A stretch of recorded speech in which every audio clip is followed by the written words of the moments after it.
the more you sell, the more you market yourself, the less authentic you actually are. Yeah. Wow.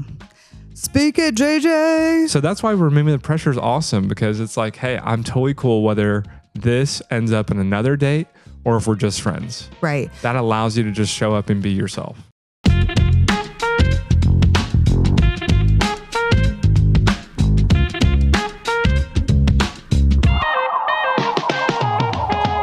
What's up, everybody? It's Kait And JJ. and this is season 15, The Basics of Dating. Today, we're going to be talking about, are you putting too much pressure on dating? Do you maybe need to reframe how you date, even what your definition of the word dating is? Because JJ, you can tell me all the references of dating in the Bible, can't you? Yeah, here we go. There you go. There's 0 references to dating in the Bible because it didn't exist. Actually, tell me, where did dating begin? Well, dating is a social construct that we've probably come up with in the past 124 years. It actually originally started off as women did not have enough money because they didn't go to college and have jobs to go out and have a good time. Yeah. At all. Yeah. So men would ask women to go out on a date because they had jobs and money, so they would pay for everything. And then at the end of it, it was a little winky, winky, smiley, smiley, because I took you out and paid for this nice meal. Oof. You owe me sex. Wow. So in a way, it was known as a form of prostitution. Wow. And then as it grew and got more popular, and women in the 20s, 30s, 40s, and as every decade grew, got more autonomy, spending power, degrees, all these great things for women. Woohoo, go.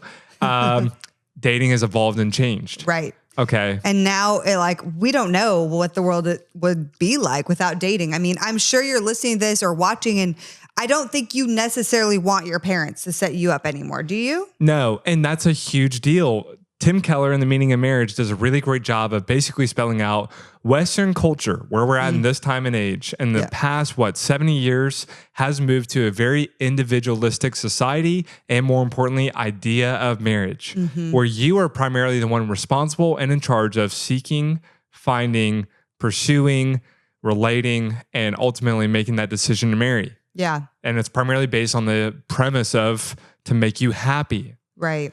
Eastern culture and traditional culture does not work like that still to this day. Right. Like the show Indian Matchmaker on Netflix.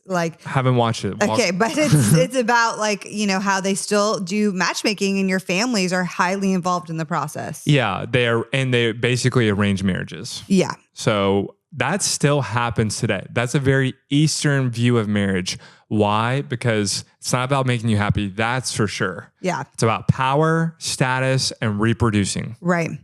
So we're in a total shift cultural moment because now dating is rampant, especially in the Christian world as well. And online dating is a big thing. But I would say the big thing here with Christian dating is that it's gotten very skewed because of the teachings, especially based in purity culture. Now, if you're Gen Z listening to this, you probably didn't grow up with those purity culture messages. What's that? Yeah. But you probably still did not grow up with that many great teachings on dating because in the church, because there's a lack of them. There's a lot of confusion. The thing is that the word dating itself is incredibly confusing because everybody has a different definition for what dating means. Because guess what? Do you want me to tell you why dating is so weird? Yeah, no, please tell me. Okay, so the word dating, how you define it individually is going to be based on your upbringing, the people around you currently, your friends and how they date, the shows you're watching, cultural influences, the church you're going to, the messages you may or may not have heard on dating in your season of life. It's going to be very influenced by all those different things. So you're going to take all of that as a concoction, put it all together, shake it up and say, this is the way to date. And that's going to create your dating playbook. Well, guess what? JJ comes along and he has a totally different set of influences. Maybe his family said, hey, JJ, the only way you're going to date is if you're going to court that woman, and you have to know before you ask her out if she is the one for you. You have to know that you are probably going to marry her before you ask her out. And that's influenced also by church and community around him. Well, he's going to come in with this whole different set of concoction. Maybe he's never seen a rom-com in his life. Mm-hmm. He's going to come in with a totally different set of concoction. And that's going to make his own playbook. So maybe we go on a date and he thinks I'm the one for him. He even maybe tells me that on a date. And I'm sitting here looking at my playbook saying, that's crazy. That's creepy. I don't even know you. You just used the word courting. What in the world? And I think my way is right. He thinks his way is right. We have a lot of justification behind it. And yet we walk away from each other, right? And on to the next until you find someone who dates exactly how you think they should date. Does that sound about right? Yeah. I mean, so it's really easy to say whether it's secular dating or Christian dating, godly dating, regardless of how you label it, it's very messy. Yeah. It's very sloppy. It's very confusing because we all came from different backgrounds, family of origins, cultural influences, watch different movies. It's just incredibly messy. So what do we do? Do we just stop and go back to arranged marriages? Because the divorce rates from arranged marriages are, 10 times, they're 10 times less likely to get divorced, which fun fact, it's because they can't get divorced. Okay. So if you're in the Middle East and you live in Saudi Arabia and you were in an arranged marriage, you can't walk away, even if you wanted to. So what we're faced with is, okay, we are taking a secular practice called dating, and we're trying to make it Christian. Yeah. We're trying to make it godly. Yeah. How do we do that? Great question. Before we answer that, we want to let you guys know that in just a few weeks, we have Heart of Dating Conference in Dallas, Texas, or you can come online. You can go to heartofdating.com/HODC. Dang, that was sly. JJ, what are you most looking forward to about conference? Man, I'm excited to see you speak publicly. Oh my gosh. No, you're excited about salsa dancing. Are you going to salsa dance with me? Yeah. No, I'm excited for the board game, the game room, the hangout room. Yeah. I'm going to go in there and just destroy some people at Catan. Because for this year, unlike any other year in the past, we have multiple breakout sessions happening at one time. You can choose your schedule. So if you're like JJ and you're like, I can't do a fire hose of content the entire day, then you can choose that one of our sessions, you can just take a break, go in our game room, hang out with other people, play games. You can go to one of our salsa dancing classes. Or if you're like me, you can go to every single session and just eat it all up and have the best time ever. Nerd.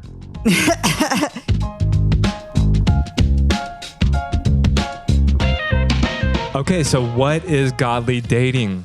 Here's what it might look like in the church. Okay. I fancy you. I see you. I stalk you on Instagram. We're in the same small group. And then I fantasize about you. I obsess about you. I pray about you. God, through my subconscious, maybe gives me a dream about you. And all of a sudden, I think before I even go on a date with you, Kait just might be my wife. Wow. And I'm going to work up all the courage in the world. And I'm going to get my wingman in the lobby to distract the girls that you're with. And I'm going to ask you out on a date. And I might call it courting. I might call it a date. But I'm going to be really nervous. And I'm going to ask you out because I've just been, man. So you're basically already marrying me in your mind before you even have gone on a date with me. No. I've already married you. Now I'm just having to go through the process of asking you out. Okay, so you ask me on a date. I say yes. I tell everybody. Yeah, you tell everybody. Because I'm pumped. Now, we won't even get to my side yet. So then what if after the first date, I say to you, hey, this is great. I'm only feeling friendship. Oh, that's not possible. And on top of that, I am distraught and heartbroken. And I get really pissed. Yeah. And I lash out and I try to coerce you. And I try really, really, really hard to make it happen or find out why. Yeah. Did you walk away from me? Yeah. Okay, that's a great first example. Yeah, why? But can we give another example? Sure. Okay, you asked me out. You're not that intense. You didn't have a dream about me. You asked me out. I say yes. Okay, we both probably told our small group, or especially me, because I'm a girl, I'm going to tell my small group, my besties in the group chat and be like, girls, he asked me out. JJ asked me out. Oh my gosh, I have a date. I'm so excited. Oh my gosh, oh my gosh, oh my gosh. Cool. Now they're like, oh my gosh, girl, tell me everything. I can't wait. I'll be on standby.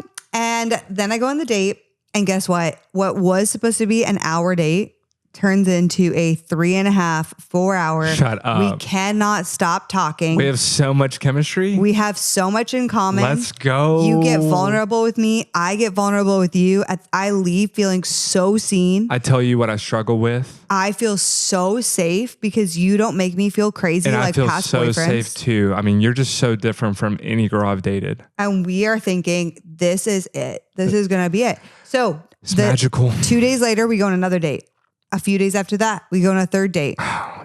A week later, did we kiss? We are showing up at church exclusive. Oh yeah, holding hands. Yeah, we are in 1 week later, a boyfriend and girlfriend.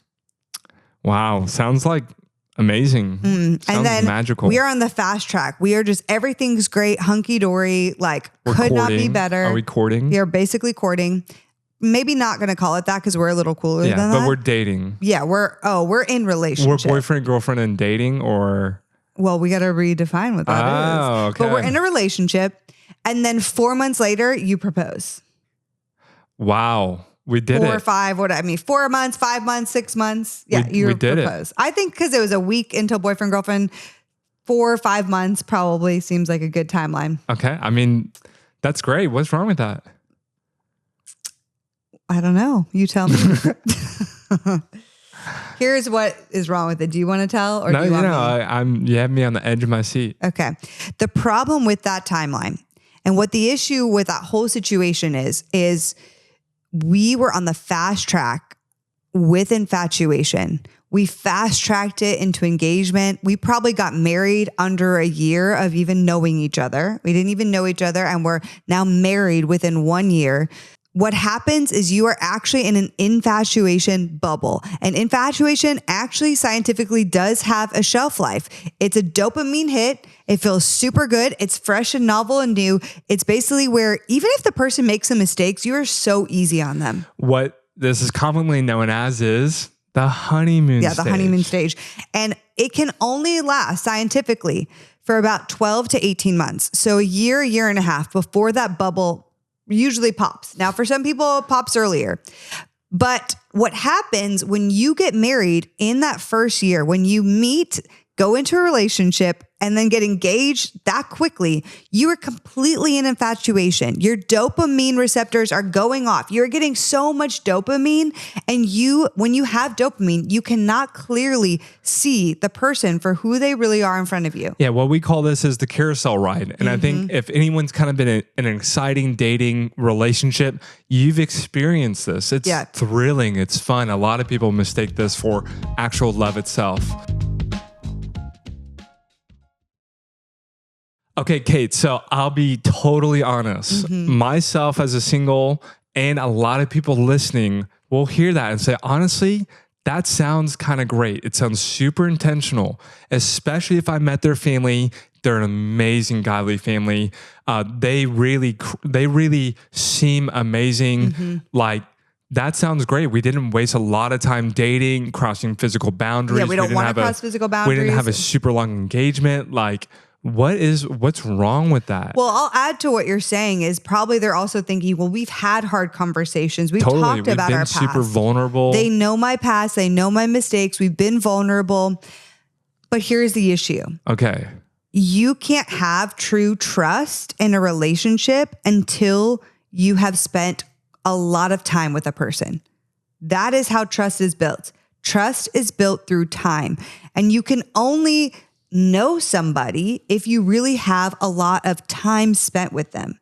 You don't actually really know someone in 4 months. Even if you think that you've shared all this time with them, you know them so well, you don't actually truly know them. And the other problem is the fast timeline doesn't, even if you verbally talked about things, there's probably a reality where you actually haven't gone through a lot of hard life things. Okay. Probably nothing truly hard in that short time frame has really happened to really shake y'all's world up.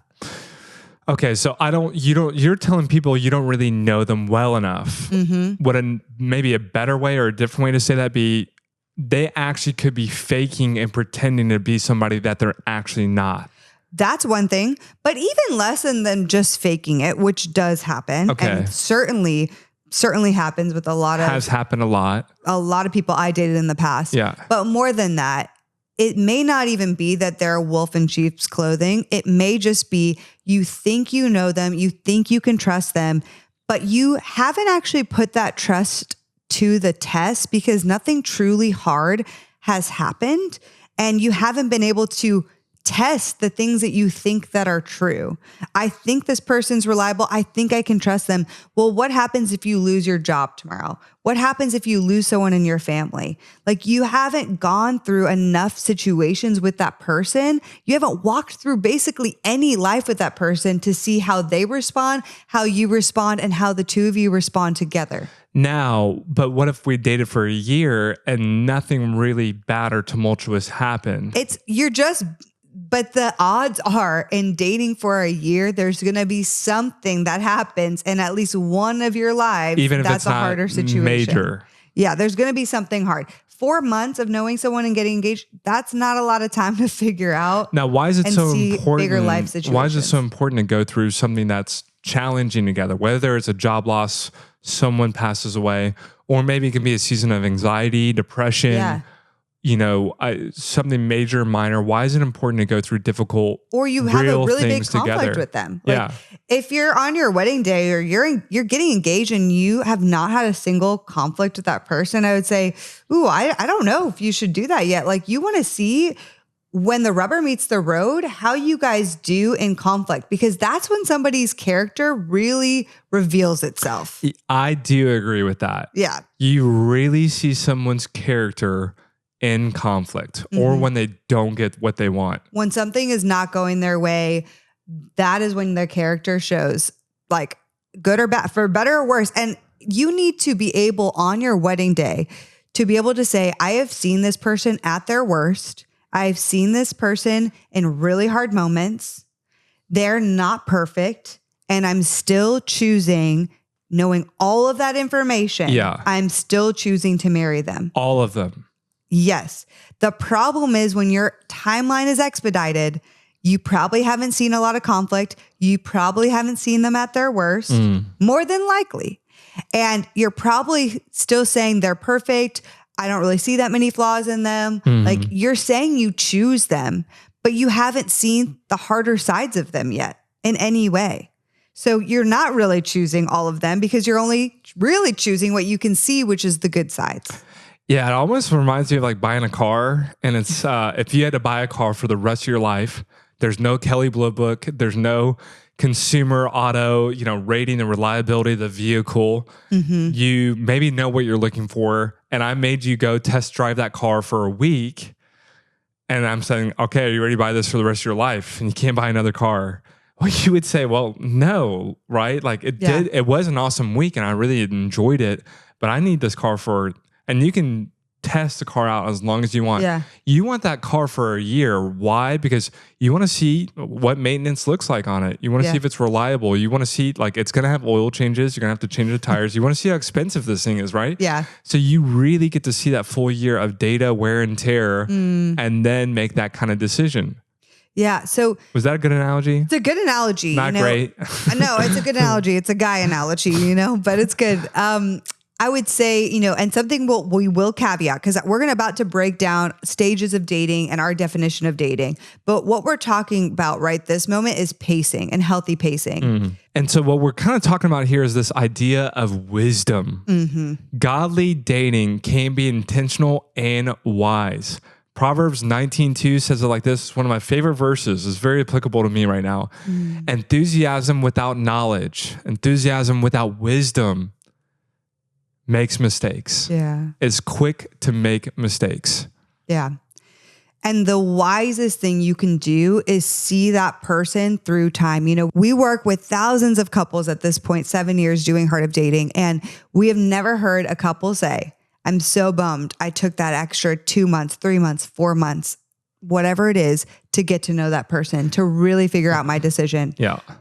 but I can't count how many times we have unfortunately heard, I wish before I rush into things, even got into relationship, let alone get engaged, I wish I had spent more time getting to know them before I said yes to those decisions.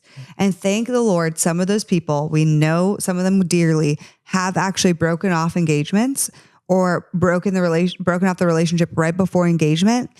But it is so much harder and more painful to do that than just spending a little more time. And then there are some people that have gotten married. And I would just say it's a big gamble. We are going to say all this, and there are still going to be people who meet, who get it exclusive after 1 week, who get engaged after 6 months, who get married before they've known each other for a year. And for some of those people, it's going to work out amazingly. And you're just assuming a much greater amount of risk by making the timeline faster. You just really are. That is the ultimate reality. Wisdom, and the wisdom that we know, that we've seen in counseling couples, that we know from people who are smarter than us, Dr. Henry Cloud, Deborah Fileta, Gary Thomas, tons of people who are older and wiser than us that counsel people, they all recommend the same thing. Date somebody for 4 seasons. See their character over all 4 seasons. Now, we have a pacing model that we love to teach. It's in our program, the School of Dating, which is an intensive program. It's an 11-week mentorship program where we take you through 3 different stages, and it completely transforms your dating life. We now have dozens upon dozens of testimonials of couples that have met because of School of Dating. We now have so many marriages coming out of School of Dating, and our next cohort is about to start at the end of February. We're super excited about it. So if you guys want to join, you can text the word first dibs to 214-225-7772, 214-225-7772. You can visit our website at joinschoolofdating.com.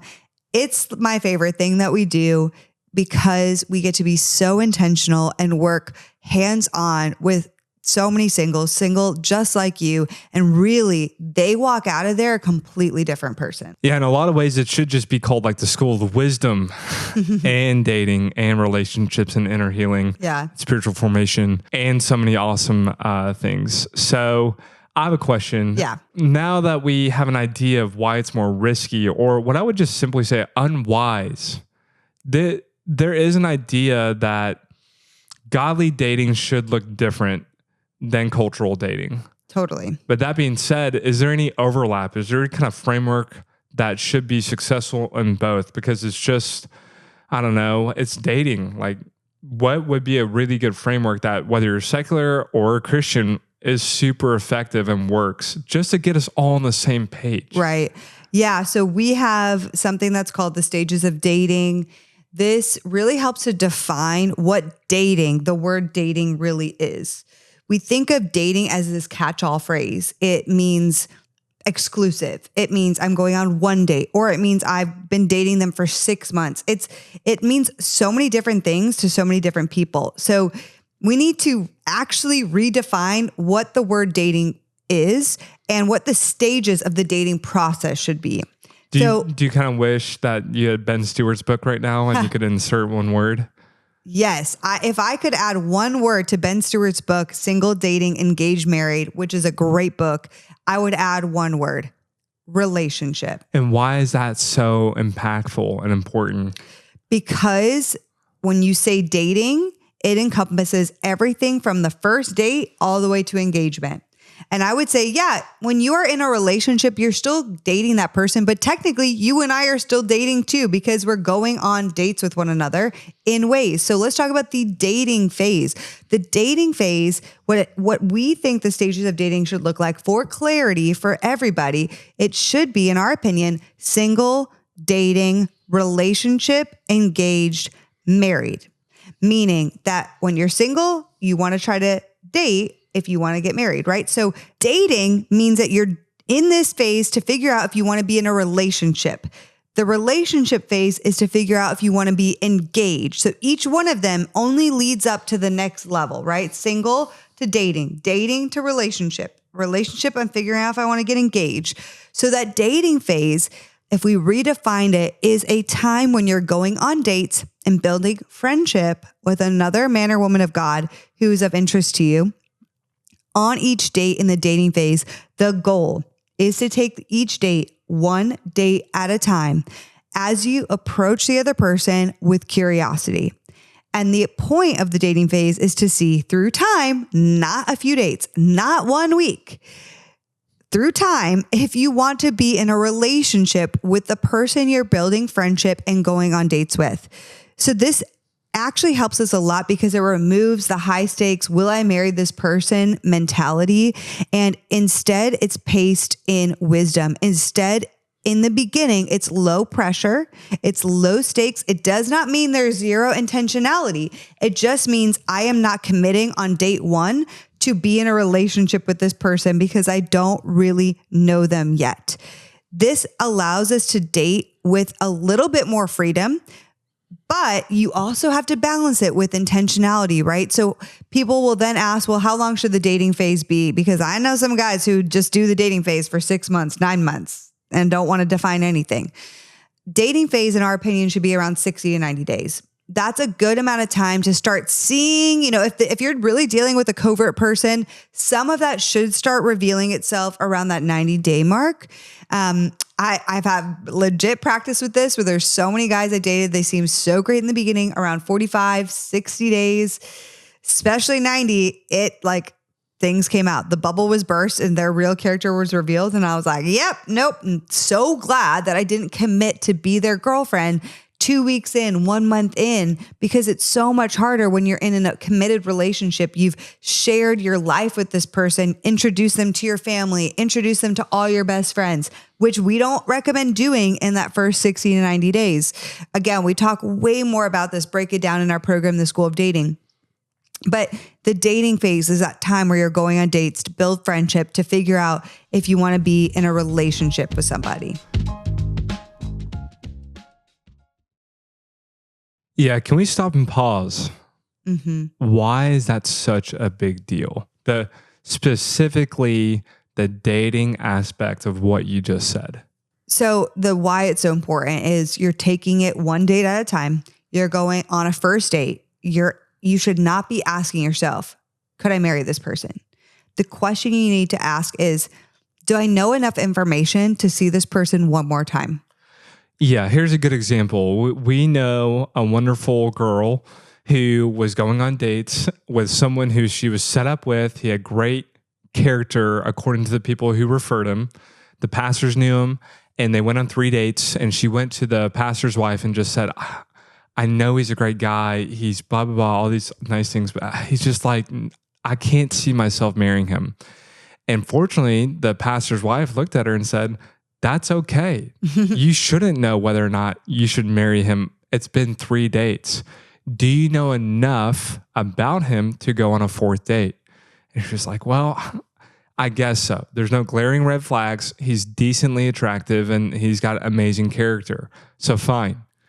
I can go on a 4th date with him. Right. A year later, they are married in a wonderful, godly, awesome marriage that anyone would be happy to have. And it wouldn't have happened unless this girl was able to remove the pressure, stop focusing on marriage, and just asking herself, do I know enough to go on another date with him? Right. Is he decently attractive? Does he have a great character? Does he have an awesome personality that I really enjoy? Could he be my friend? Mm-hmm. Could I see myself being friends with this person and really enjoying it? Because that's all you need to know, you guys. And a lot of people, we've talked about attraction a lot. You don't need 10 out of 10 physical attractions. There's so many elements to attraction. You can let that build. But the biggest deal here is that people sometimes come in with these lofty expectations. And if they don't get all of those expectations, the check marks and the boxes checked on that very first date, they write somebody off. Or guess what? The chemistry isn't all there. And you're like, no, I just didn't feel that. I didn't feel it. Well, guess what? Maybe they're introverted. Guess what? Maybe they had a bad day at work. Guess what? Maybe like they're actually a consistent person. You're really usually attracted to guys that are very charismatic, but actually narcissistic leaning and toxic. And those aren't the guys you want to be with anyway. The consistent guy, maybe he just takes a little more time to open up. Maybe it takes a little more time to build chemistry with him. Yeah, I mean, like, or have you showed up perfectly on every date that you've been to? Yeah. That's what's really funny is we hyperfixate on evaluating the other person, and there's just not a lot of room for error. There's not a lot of benefit of the doubt extended. It's like, have you ever been freaking nervous for a date? I have. And I did not show up as my normal, authentic self, which is another topic we'll talk about, because when we introduce so much pressure, a lot of times what happens is our authentic self is so scared, so fearful of getting rejected. We have a really hard time just being ourselves. Totally true. Because we're auditioning, we're presenting ourselves. And the more you present, the more you sell, the more you market yourself, the less authentic you actually are. Yeah. Wow. Speak it, JJ. So that's why removing the pressure is awesome, because it's like, hey, I'm totally cool whether this ends up in another date or if we're just friends. Right. That allows you to just show up and be yourself. Now let's make a caveat. If you are going on dates and you ask yourself, do you actually want to get married? And the answer to that is not right now, or I don't know if I'm ready, then you shouldn't be going on dates at all. You shouldn't be doing this dating process. Yeah. Because at the end of the day, you're not dating to waste people's time. Yeah, and I would probably also say you don't have the character to handle the responsibility of someone else's feelings and heart, and you're going to end up doing more damage to them, yourself, and the gender and sex of Christian men and women that you represent. Right. So, you want to take the pressure off, but if you're listening to this, like this is, we just talked about attachment styles with Adam Lane Smith. Like this is an avoidance dream in some ways, but it's like, great, I'm going to take the pressure off and not even think about commitment.